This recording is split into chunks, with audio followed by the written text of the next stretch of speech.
பட்டுக்குட்டி. Janaki aunty ஒருமுறை செக்க Sewell என்று பழுத்திருந்த plums பழங்களை வாங்கினாள். ஆண்டிக்கு 4 குழந்தைகள்.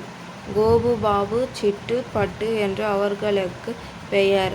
குழந்தைகள் சாப்பிட்ட பிறகு பழங்களை தரலாம் என்று ஆண்டி நினைத்தாள். பழங்கள் மேஜை மீது ஒரு தட்டில் இருந்தன. பட்டுக்குட்டி இதுவரை பிளம்ஸ் பழத்தை சாப்பிட்டதேயில்லை. ஆசையோடு அவற்றை வாசனை பார்த்தாள். அந்த வாசனை அவளுக்கு மிகவும் பிடித்திருந்தது. பழத்தை தின்று பார்த்துவிட வேண்டும் என்ற ஆசை அவளுக்கு உண்டாயிற்று. அறையில் யாரும் இல்லாத போது ஒரு பழத்தை எடுத்து தின்றுவிட்டாள். எல்லோரும் சாப்பிட்ட பின்பு ஜானகி ஆண்டி பழங்களை எண்ணி பார்த்தால் 1 குறைந்தது. மை டியர் சில்ட்ரன், ஒரு பிளம்ஸ் பழம் குறைகிறது. யாராவது சாப்பிட்டீர்களா என்று குழந்தைகளை பார்த்து கேட்டார். நான் இல்லை என்று எல்லோரும் சொன்னார்கள்.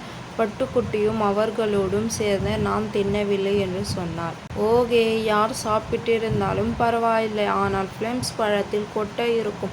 சாப்பிட தெரியாமல் அந்த கொட்டையையும் சேர்த்து சாப்பிட்டால் வயிற்றில் பெரியதாக பிளம்ஸ் மரம் முளைத்துவிடும். அதுதான் எனக்கு பயமாக இருக்கிறது என்றார் ஜானகி ஆண்டி.